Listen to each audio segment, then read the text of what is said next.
오늘 우리에게 주시는 하나님 말씀은 마태복음 19장 1절부터 12절까지의 말씀입니다.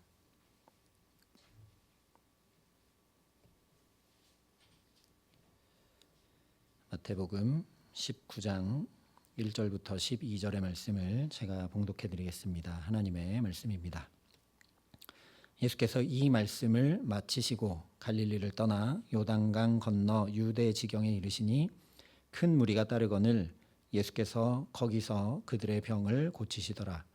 바리새인들이 예수께 나와 그를 시험하여 이르되 사람이 어떤 이유가 있으면 그 아내를 버리는 것이 옳으니까? 예수께서 대답하여 이르시되 사람을 지으신 이가 본래 그들을 남자와 여자로 지으시고 말씀하시기를 그러므로 사람이 그 부모를 떠나서 아내에게 합하여 그 둘이 한 몸이 될지니라 하신 것을 읽지 못하였느냐? 그런즉 이제 둘이 아니요 한 몸이니 그러므로 하나님이 짝지어 주신 것을 사람이 나누지 못할지니라 하시니 여짜오되 그러면 어찌하여 모세는 이혼 증서를 주어서 버리라 명하였나이까? 예수께서 이르시되 모세가 너희 마음의 완악함 때문에 아내 버림을 허락하였거니와 본래는 그렇지 아니하니라. 내가 너희에게 말하노니 누구든지 음행한 이유 외에 아내를 버리고 다른 데 장가 드는 자는 간음함이니라. 제자들이 이르되 만일 사람이 아내에게 이같이 할진대 장가들지 않는 것이 좋겠나이다. 예수께서 이르시되 사람마다 이 말을 받지 못하고 오직 타고난 자라야 할지니라. 어머니의 태로부터 된 고자도 있고 사람이 만든 고자도 있고 천국을 위하여 스스로 된 고자도 있도다. 이 말을 받을 만한 자는 받을지어다. 아멘. 오늘 말씀은 우리가 결혼식에서 한 번쯤은 들어보았던 말씀입니다. 4절부터 6절에 예수께서 대답하여 이르시되 사람을 지으신 이가 본래 그들을 남자와 여자로 지으시고 말씀하시기를 그러므로 사람이 그 부모를 떠나서 아내에게 합하여 그 둘이 한 몸이 될지니라 하신 것을 읽지 못하였느냐? 그런즉 이제 둘이 아니요 한 몸이니 그러므로 하나님이 짝지어 주신 것을 사람이 나누지 못할지니라. 그리고 이어서 바리새인들이 그러면 왜 모세가 이혼 증서를 써주라고 했느냐라고 이혼에 대한 율법에 대해 묻자 9절에 이렇게 답해 주십니다. 누구든지 음행한 이유에 아내를 버리고 다른 데 장가드는 자는 간음함이니라. 그러다 보니까 오늘 이 말씀을 결혼과 이혼에 대한 말씀으로 받아들이기 쉽습니다. 물론 그것에 관한 말씀이기는 합니다. 그러나 오늘 이 말씀은 단순히 결혼과 이혼에 관한 말씀이 아닙니다. 그렇게 문자 그대로 해석하면 영원하신 하나님의 말씀이 현대사회의 다양한 가족 형태가 있는 우리 현실과는 맞지 않는 말씀이 되어버리기 때문에 그렇습니다. 예수님이 지금 이 말씀을 하시던 사회 문화적, 가부장적 배경과 지금 우리가 살아가고 있는 현대 사회는 많은 격차가 있는 것이죠.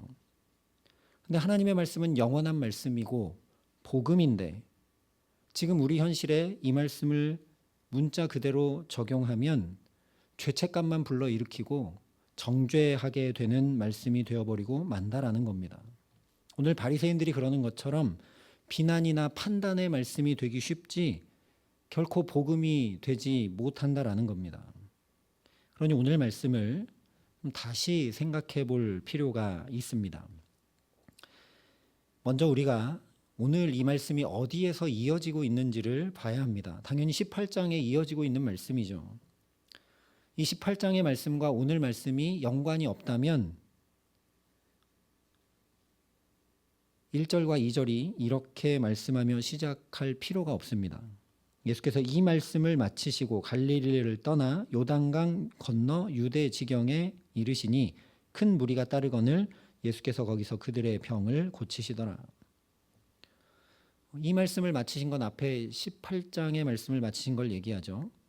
예수님께서 제자들에게 왜 이렇게 비교의식이 생겨나서 이 중에 누가 더 나은가를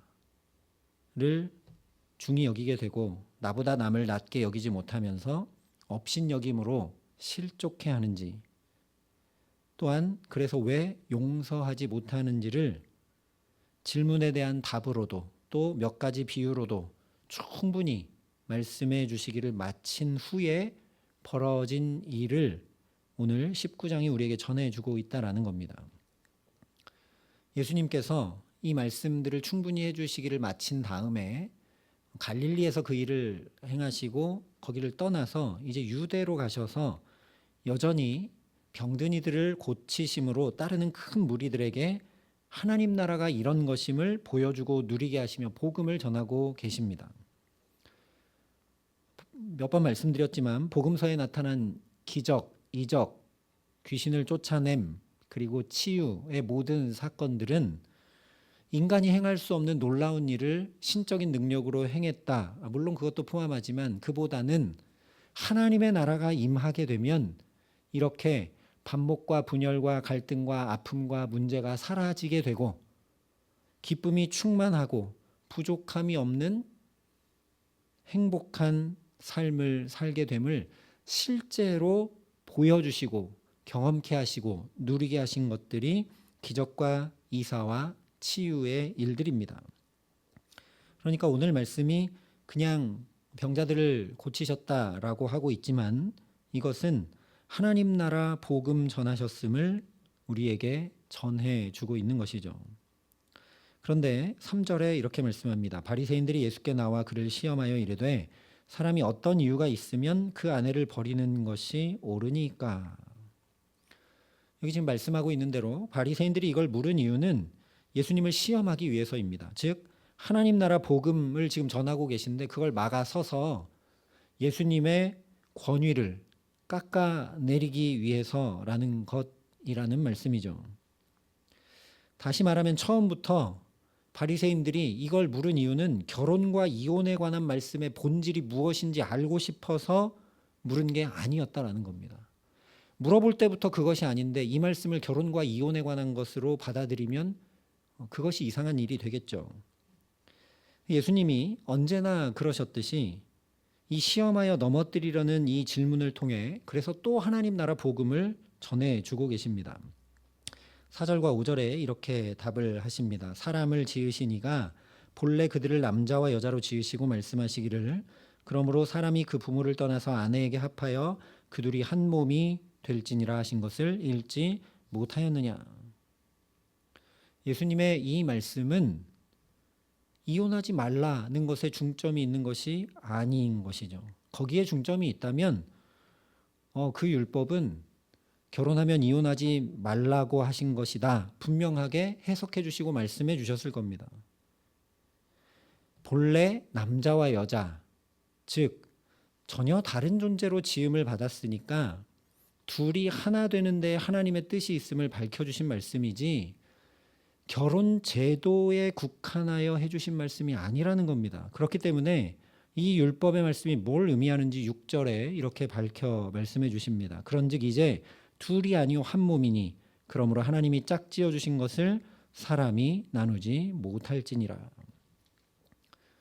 예수님이 그러므로 말씀해 주셨습니다. 결론이죠.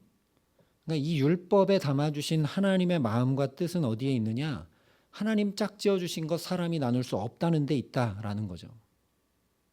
이것은 단순히 결혼했는데 이혼할 수 없다 그런 의미가 아닙니다. 하나님이 짝지으신 것 사람이 못 나눈다. 그게 무슨 말입니까? 하나님이 행하신 것 사람의 지혜와 힘과 능력으로 바꿀 수 없다 그런 말씀이죠. 여기에 놀라운 비밀이 숨어 있습니다. 똑같은 말씀이 에베소서에 기록되는데 이렇게 말씀합니다. 그러므로 사람이 부모를 떠나 그 아내와 합하여 그 둘이 한 육체가 될지니 이 비밀이 크도다. 나는 그리스도와 교회에 대하여 말하노라. 여기에는 비밀이 있다는 겁니다. 아주 큰 비밀이 숨어 있다라는 겁니다. 그러니까 숨어 있으니까 겉으로 안 드러나는 거죠. 그러니까 겉으로 드러나는 것에 주목하면 안 된다는 얘기죠. 결혼과 이혼에 관한 얘기가 아니라는 겁니다. 교회와 그리스도에 관한 말씀이라는 거죠. 즉 하나님이 짝지어 주신 것을 사람이 나누지 못할지니라 하신 이 말씀은 예수님께서 머리 되시고 우리는 그 몸의 각 지체가 되어 한 몸을 이룬 이 교회의 놀라운 신비에 대해 말씀하시는 것이라는 이야기입니다.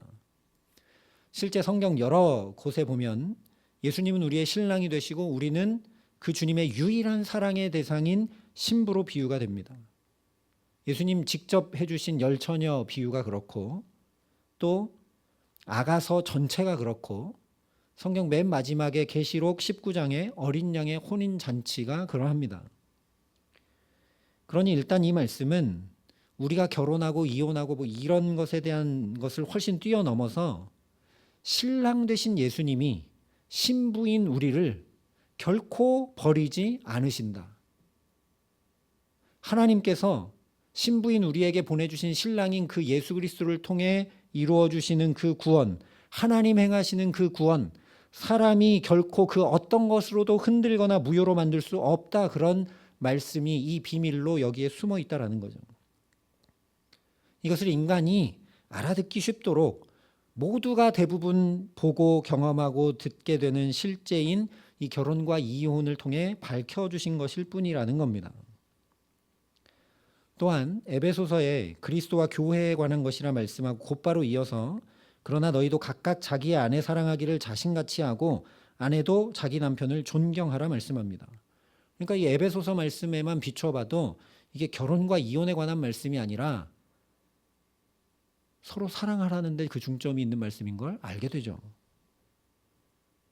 우리가 주님과 일치를 이루며 교회에서 신앙생활하는 것은 남편이 아내를, 아내는 남편을 서로 사랑하고 존경하는, 조금 더 확장하면 남자는 여자를, 여자는 남자를 서로 사랑하고 존경하는, 더 확장하면 남자와 여자처럼 완전히 서로 다른 존재들이 서로 존경하고 사랑하며 살아가는 우리 실제 생활의 삶 한복판에 있다라는 말씀입니다. 그 대표로 남편과 아내를 말씀한 것일 뿐이죠. 교회 와서 예배 잘 드리고 기도하고 찬양하고 봉사하는 것과 그리고 가정에서 일터에서 삶의 자리들에서 우리가 살아가는 모습이 분리될 수 없는 것이라는 말씀입니다. 삶이 곧 신앙이고 신앙이 곧 삶이라는 걸 남편과 아내에 관한 저 모세의 율법의 말씀을 통해 밝혀주고 계신 것이라는 이야기입니다. 한마디로 부부가 서로 사랑하고 살듯이 서로 사랑하고 사는 것이 하나님의 뜻임을 이걸 가지고 시험하고 있는 바리새인들에게 아주 시원하고 통쾌하고 명확하게 답해 주신 것이 오늘 말씀이라는 거죠. 왜요? 바리새인들은 겉으로는 율법을 잘 지킵니다. 박하와 근채의 11조까지 드릴 정도로, 오늘로 얘기하면 소금과 후추의 11조까지 하나님께 다 바칠 정도로 그렇게 율법을 아무리 잘 지켜도 바리새인들은 사랑함이 없다는 거죠. 사랑함이 없기 때문에 하나님의 말씀을 갖고 와서 또 예수님을 시험하여 넘어뜨리려 합니다. 그들이 말씀을 가지고 있고 지키고 알고 있는 이유는 시험하고 정죄하고 누군가를 실족해 하기 위함이라는 거죠. 그렇게 사는 것 아무 소용없다라는 겁니다. 그래서 고린도전서 13장에 말씀하죠. 천사의 말을 할지라도 사랑이 없으면 울리는 꽹과리 같다라는 겁니다. 그렇기 때문에 오늘 이 말씀이 바로 앞에 18장 77번씩 70번이라도 용서하라는 말씀, 긍휼과 사랑으로 살아가라는 말씀에 이어지고 있는 것입니다. 물론 이 비밀이 크기 때문에 주님의 말씀을 알아듣지 못합니다. 그래서 7절에 다시 이렇게 질문하죠. 그냥 문자 그대로 받아들이고 그러면 어찌하여 모세가 이혼증서를 써줘서 아내를 버리라고 명했습니까? 성경에 그렇게 돼 있는데 왜 이렇게 말씀하십니까? 이런 얘기죠. 바리새인들이 이렇게 묻고 있는 이유는 정당성을 확보하기 위함일 뿐입니다. 우리가 마태복음 앞쪽에서 살펴봤습니다. 고대 가부장 사회에서 그저 이혼 증서만 써주면 여성이 아무 잘못이 없는데도 곧바로 그냥 이혼이 성립됩니다. 그래서 이 율법을 남성들이 남용하는 일이 부지기수였다고 합니다. 아내가 아무 잘못도 한 것도 없는데 그냥 마음에 안 들면 이혼증서 써주고 이혼증서 써줬으니까 또 다른 여인과 결혼하고, 그러니까 겉으로는 율법을 잘 지키는 것이지만 실제로는 음행하는 것이죠. 그래서 예수님께서 8절에 다시 이렇게 말씀하십니다. 모세가 너희의 마음의 완악함 때문에 아내 버림을 허락하였거니와 본래는 그렇지 아니하니라. 왜 모세가 이혼 증서를 써주라고 하고 하나님의 율법에 그렇게 정해져 있느냐? 하나님 주신 율법에 담긴 하나님의 마음과 뜻은 전혀 알지 못하고 자기 편의대로 그렇게 율법을 해석하고 적용하는 마음의 완악함 때문에, 그냥 마음에 안 들면 이혼 증서 써주어 버리고 나는 하나님 말씀대로 했다라고 하는 그런 마음의 완악함 때문에 하나님께서 그런 죄인의 연약함까지도 살피시고 돌보시고 바로 서게 하시기 위해 보완해 주신 것이 율법이지 본래 그렇지 않다라는 거죠. 여기서 중점은 율법이 이렇다 저렇다가 아니라 하나님이 연약하고 부족하고 넘어지고 쓰러질 수밖에 없는 우리 죄인들을 이렇게 또 살피고 돕고 붙드시는구나 하는데 그 중점이 있는 겁니다. 너희가 마음이 완악한 걸 하나님이 아시기 때문에 그 완악함에 넘어지지 않을 수 있도록 이혼 증서를 써주라는 율법도 이렇게 주신 것이다. 그런 얘기를 하고 계신 거죠. 하나님께서 주신 율법, 하나님의 말씀은 모두 다 우리가 죄에 넘어지지 않도록 하나님이 친히 살피시고 도우시고 붙드시고 세우시기 위한 말씀들이라는 겁니다. 근데 지금 바리새인들은 그렇게 돕고 세우고 그런 말씀을 가져다가 넘어뜨리고 실족하게 하고 시험하는 것으로 사용하고 있죠. 그런데 이번에는 제자들이 알아듣지 못하고 이렇게 얘기합니다. 제자들이 이르되 만일 사람이 아내에게 이같이 할진대 장가들지 않는 것이 좋겠나이다. 말씀드린 대로 이런 일이 부지기수였기 때문에 제자들이 이 얘기를 옆에서 가만히 듣고 있다가 그러면 차라리 장가를 안 들어서 죄를 안 범하는 게 좋겠습니다 라고 얘기를 하는 거죠. 그런데 이것은 지금 옆에서 듣고 있던 제자들마저 물들어 버린 것을 우리에게 보여주고 있습니다. 바리새인들이 와서 하나님의 말씀을 가지고 잘못 해석하고 잘못 적용하는 이야기를 이렇게 듣고 있다 보니까 제자들도 물들어 버렸습니다.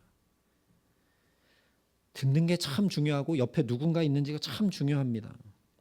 지금 제자들이 그럴 거면 아예 그냥 장가를 안 드는 게 좋겠습니다. 결혼 안 하는 게 낫지요 라고 하는 것은 하나님의 말씀을 대하는 죄인들의 전형적인 태도입니다. 뭐냐? 말씀을 나도 모르게 포기합니다. 왜 지키지도 못할 말씀을 이렇게 주셨는가 라고 불평하게 됩니다. 그런데 이에 대해서도 예수님께서 명쾌하게 말씀을 해주십니다. 11절 12절에 예수께서 이르시되 사람마다 이 말을 받지 못하고 오직 타고난 자라야 할지니라. 어머니의 태로부터 고자된 자도 있고 사람이 만든 고자도 있고 천국을 위하여 스스로 된 고자도 있도다. 이 말을 받을 만한 자는 받을지어다. 이것은 예수님이 원래부터 그렇게 택함받은 사람이 따로 있다. 너희에게 해당되는 말씀 아니다. 그런 얘기하신 건 아닙니다. 또 이 말씀이 태어날 때부터 몸에 연약함이 있는 사람이 있고 내시들처럼 사람이 그렇게 만든 것도 있고 또 천국을 위해서 결혼하지 않는 사람도 있고 여러 가지를 설명하시기 위한 것도 아닙니다. 이 말씀의 중점이 어디에 있습니까? 이 말을 받을 만한 자는 받을지어다. 하나님의 말씀을 믿음으로 받아서 행하는 자에 대해서 말씀해 주시는 것이죠. 하나님의 말씀 지금 너희가 이야기하는 것처럼 그럼 차라리 장가들지 않고 그렇게 하는 게 좋겠습니다. 하나님의 말씀 지킬 수가 없습니다. 그런 거 아니라는 겁니다. 하나님의 말씀은 지킬 수 없는 게 아니라 우리가 믿음이 없어서 지키지 못하는 것임을 분명히 알라는 말씀을 해 주시는 것이죠. 이 역시 어디에서 비롯된 것입니까? 우리의 마음의 완악함 때문에. 우리의 마음이 완악하기 때문에 믿음을 못 가지는 겁니다. 하나님께 전적으로 의탁해야 되는데 내가 펄떡펄떡 살아있어서 바리새인들처럼 내가 의로워서 내가 여전히 할 수 있는 것 같아서 그렇기 때문에 믿음으로 나아가지 못하는 거죠. 그래서 오늘 말씀을 총체적으로 결론지어 보면 바리새인들이 나와서 예수님을 시험하는 것에 대해서 하나님의 말씀을 어떻게든 지키지 않고 따르려 하지 않으려 하는 우리 마음의 완악함에 대해 하신 말씀입니다. 왜냐하면 그 완악함을 깨뜨려야 하나님 나라를 볼 수 있고 하나님의 복음을 받아들이고 누릴 수 있기 때문입니다. 그래서 이 뒤에 이어지는 말씀이 또 어린아이와 같은 자가 천국에 간다는 말씀을 또 하십니다. 마음이 그렇게 가난해야 되고 우리 완악한 마음이 깨뜨려져야 된다는 거죠. 자기의 유익과 만족을 따라가고, 오늘 말씀으로 하자면 음행을 따르고 하나님의 말씀과 상관없이, 하나님의 말씀이 의도하는 바, 하나님의 말씀이 뜻하는 바와 상관없이 자기 소견에 옳은 대로, 경험과 판단대로, 자기 입맛에 맞는 대로, 심지어 하나님의 말씀까지도 자기를 정당화하기 위해 끌어다 이용하며 살아가는 우리 완악함을 탄식하시며 해주신 말씀이라는 것입니다. 그렇게 하지 말고 이 말씀을 받을 만한 자는 제발 좀 받아라 하시는 말씀인 거죠. 제발 이 말씀, 너희를 돕고 너희의 연약함을 붙들고 완악함 때문에 넘어지지 않도록 하나님이 도우시고 붙드시고 세우시는 이 말씀을 제발 받아서 복음을 가지고 살아가라, 그런 말씀이라는 것입니다. 그냥 인간의 결혼제도에 관한 그런 말씀 아니라는 것이죠. 피부에 와닿을 수 있도록 그것을 대표적으로, 그리고 바리새인들이 그걸 물어봤으니까 그걸 가지고 이야기해 주신 것일 뿐입니다. 그래서 오늘 말씀이 또 복음입니다. 우리 마음을, 이 완악한 마음을 향해 주님이 탄식하고 계시기 때문입니다. 이 완악한 마음을 있는 그대로 내버려 두면 그보다 더한 저주가 없는데, 주님께서 이런 우리 완악한 마음을 보시고 탄식하시고 또 깨우치시고 밝혀주시고 권고하시고 하시기 때문에 우리에게 복음이라는 거죠. 이런 완악한 마음은 예수님이 마태복음 13장에 말씀해 주신 씨 뿌리는 비유에서 길가와 같은 마음입니다. 길바닥은 사람들이 계속 밟고 다녀서 굳어져 버려 있죠. 그래서 호세아서에 보면 묵은 땅을 기경하라 말씀합니다.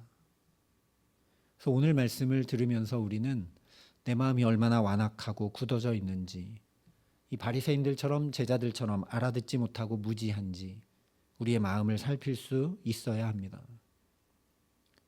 어떻게 하면 묵은 땅을 기경할 수 있을까? 어떻게 하면 길바닥 같은 내 마음을 부드러운 옥토로 바꾸어 갈 수 있을까? 히브리서 13장에 보면 마음은 은혜로서 굳게 함이 아름답다 했습니다. 이 마음은 우리가 결심하고 노력해서 어떻게 바꿔지지가 않습니다. 실제 우리가 경험하듯이 이 마음으로 결심했는데도 그 결심대로 잘 못합니다. 마음이 쭉 처져 있는데 내가 이 마음을 끌어올려서 밝고 환한 마음으로 바꾸지도 못합니다. 이 마음이 다른 어떤 것보다 하나님의 은혜를 잔뜩 덧입어야 된다는 거죠. 그래서 다윗은 이렇게 기도했습니다. 하나님이여 내 속에 정한 마음을 창조하시고 내 안에 정직한 영을 새롭게 하소서. 이 마음은 그냥 변화시킬 수 있는 영역이 아니라 창조의 영역이라는 거죠. 하나님이 주관해 주시지 않으면 불가능한 영역인 것을 다윗이 깨달아 안 겁니다. 왜요? 다윗이 마음을 굳게 해서 하나님 섬기기를 열심히 하고 그렇게 충심으로 주를 향해 달려갔는데 자기도 보니까 어느새 밧세바를 범하고 우리아를 죽이고 있더라는 거죠. 내 마음이 그럴 줄 자기도 몰랐다는 겁니다. 하나님이 창조해 주시지 않고는 불가능이라는 거죠. 그러니 우리도 오늘 이 말씀 앞에서 이렇게 기도해야 하겠습니다. 하나님, 이 길바닥처럼 굳어진 마음에 은혜의 단비를 가득 내려주십시오. 이 마음이, 길바닥 같은 마음이 부드러워질 수 있도록 은혜의 단비가 늘 내릴 수 있게 하여 주시옵소서. 그 씨 뿌리는 사람이 이 길바닥에도 계속 씨를 뿌리듯이 하나님, 내 마음 길바닥 같지만 또 말씀해 주시고 또 말씀해 주시고 또 은혜를 부어 주십시오. 하나님, 그래서 말씀이 들려오면 혼돈과 공허와 흑암이 물러가고 창조가 일어났던 것처럼 이 마음이 좀 창조되게 해 주십시오. 정한 마음으로 창조되게 하여 주십시오. 내가 할 수 없습니다. 하나님, 역사하여 주시옵소서라고 우리가 기도할 수 있기를 바랍니다.